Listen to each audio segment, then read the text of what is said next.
La météo intérieure, pour moi, ça me rapporte du bien parce que il n'y a pas toujours des gens qui ont la même météo qu'on ressent. Puis des fois même, il y en a qui n'ont même pas ça dans les écoles, puis ils en ont vraiment besoin. Comme, comme moi, des fois, parce que des fois, j'ai comme la misère de vivre mes émotions, parce que des fois, là, je suis trop énervée, puis j'entre des objets à terre, ou même, ou moi, je suis tellement fâchée, puis je sors de la classe, puis c'est ça, je prends jamais le temps de me calmer, parce que c'est trop élevé et tout. Dis-moi, Joey, juste le fait que tu es en train de dire ça, là, que tu observes que tu es comme ça, tu es déjà extraordinaire. Sais-tu pourquoi? Pourquoi? Parce que tu le sais. Tu le sais. Qu'est-ce que tu as besoin, Joey, quand tu es dans des situations où tu lances des choses ou quand tu perds le contrôle sur toi? Qu'est-ce que ton cœur a besoin? J'ai besoin de calme, puis des fois même de décompresser. C'est quoi la plus grande découverte que tu as fait sur toi cette année, Joey? La plus grande découverte, c'est d'être soi-même. Qu'est-ce qu'il dit des fois ton cactus dans ta tête? Des mots à propos de toi, là. Des fois, il manque-tu de gentillesse à ton égard, ton cactus? Oui. Ouais. De quoi qu'il te dit dans ta tête, des fois, des Il, mots? il me dit, oh, toi, tu vas être jamais capable, là. Fais tout le temps de piquer, là. Puis c'est ça qui va se passer.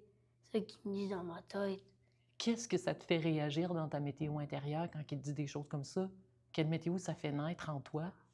La météo de, de froid, parce que des fois, ça me stresse d'avoir des affaires de cactus qui me piquent, puis ça m'embarrasse un peu.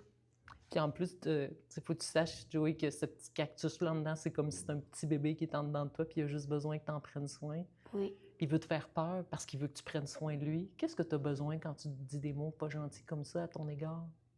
Ben moi j'ai besoin de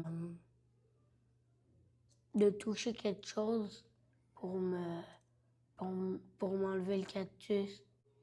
Fait que là, tourne le cactus, puis mets les yeux du cactus en face de toi. Voici le message que tu pourrais dire quand, à un moment donné, il va te dire des grosses paroles. Tu vas dire « Hey, mon petit cactus, merci d'essayer de m'avertir en me disant que je suis pas bon, je suis pas capable, mais laisse-moi essayer quand même. » Comment tu te sentirais si tu serais capable de dire ça? Je m'en sentirais bien. Comment il se sentirait maintenant, ton cactus, si tu lui dirais gentiment comme ça? Ben il se sentirait bien, puis peut-être moins avoir d'être embarrassé ou même de jeter des objets ou peut-être bien pire encore. Mais oui, parce que là, tu y parles avec douceur, tu y parles avec tendresse. Lui, il fait pas ça pour mal, là. Il fait ça parce qu'il veut te protéger, mais c'est juste qu'il te protège de la mauvaise façon. Il pique, mais il te pique toi. C'est ça qui est dommage. Puis des fois, sans s'en rendre compte, on pique les autres avec des mots, avec des gestes, avec des regards. Parce qu'imagine ici à l'école La Flèche, là, il y a presque 200 élèves. Tous les élèves ici dans la classe ont tous un cactus dans le cœur, comme toi. Fait que c'est pour ça qu'il faut apprendre à vivre avec, hein?